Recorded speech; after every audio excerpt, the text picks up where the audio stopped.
আসসালামু আলাইকুম। Hasan cooking blog থেকে সবাইকে স্বাগতম। আমি আজকে ডিমের পুডিং তৈরি করা দেখাই দিব।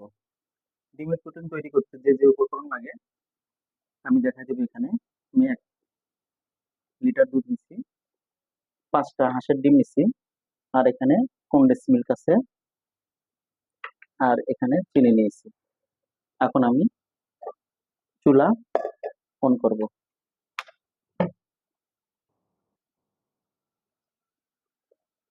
আমি এই দুধ কড়াইয়ে দিয়ে দেব।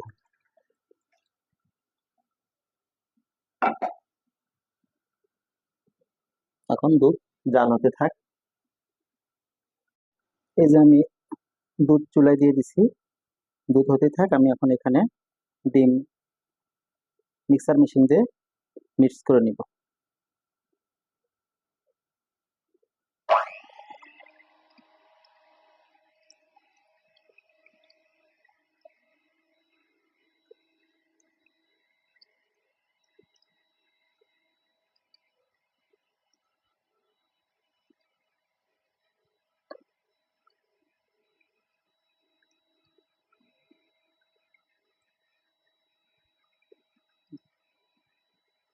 এই যে আমার ডিম ফেটানো শেষ।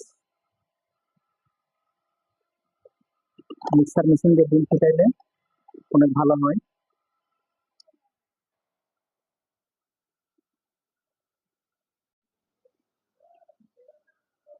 এই দুধ জাল হয়ে গেছে, আমি কনডেন্স মিল্ক দিয়ে দিব।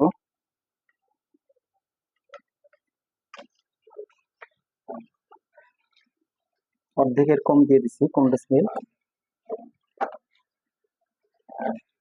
আর একটু জাল করব। এই যে আমার দুধ জাল করা শেষ। আমি এখন ঠান্ডার জন্য রেস্টে রাখে দিব।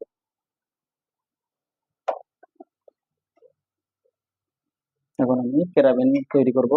এই জন্য চুলার আঁচটা একটু কমাই দিব, দিয়ে এর সঙ্গে পানি দিব। চিনি দিয়ে রেখেছি, পানি দিয়ে দিলাম।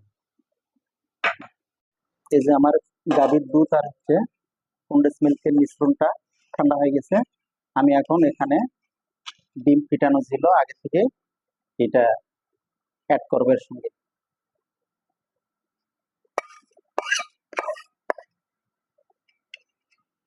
দিয়ে দিলাম। আমি একটু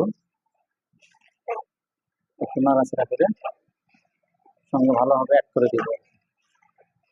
আর এর সঙ্গে একটু ভ্যানিলা এসেন্স দিব। হাঁসের ডিম আছে তো, অনেকে হাঁসের ডিম স্মেল পছন্দ করে না, এই জন্য 1 ফোঁটা দিচ্ছি।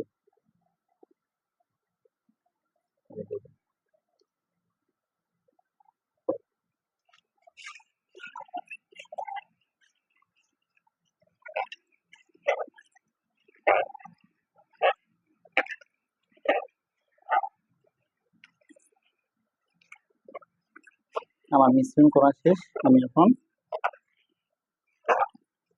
এটা ছাকনা দিয়ে ছেঁকে নিব। যেখানে আমি বসায় দিব এই টিফিন বক্সে আমি দিয়ে দিলাম।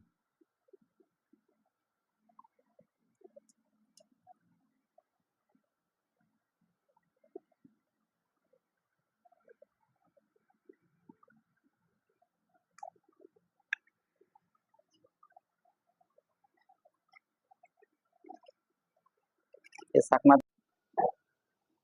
আমি আগে থেকে রাইস কুকারে পানি দিয়ে রাখছি। খুব সহজে রাইস কুকারে পুডিং তৈরি করা যায়। গ্যাসের চুলায় ঝামেলা না যাওয়ার কারণে আমি এখানেই দিয়ে দিছি। আগে থেকে পানি দিছিলাম, এই পানি গরম হয়ে গেছে। আমি এখন এখানে এই বক্স বসাই দিব। বক্স বসাই দিলাম।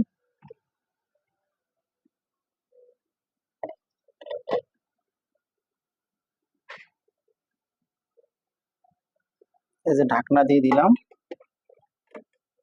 তারপরে আমি ঢাকনা দিয়ে দিলাম। কিছুক্ষণ পরে আমি আবার আসতেছি।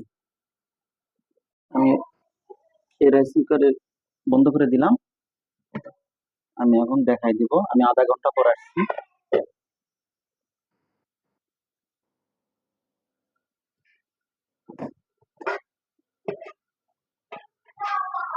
দেখুন ওটার জন্য আমি একটা কাঠি দিয়ে দেখে দিব। এই যে হয়ে গেছে। আমি এখন উঠায়ে ঠান্ডা করে আমি ফ্রিজে 10 মিনিটের জন্য রাখি দিব।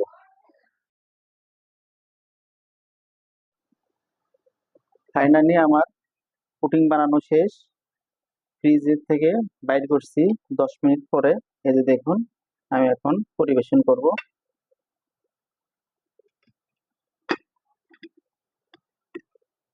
এইভাবে ঢেলে নিতে হবে। এই যে দেখেন আমার ডিমের পুডিং।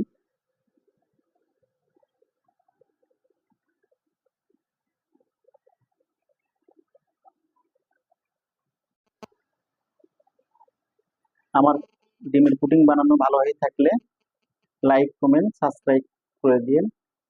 আল্লাহ হাফেজ।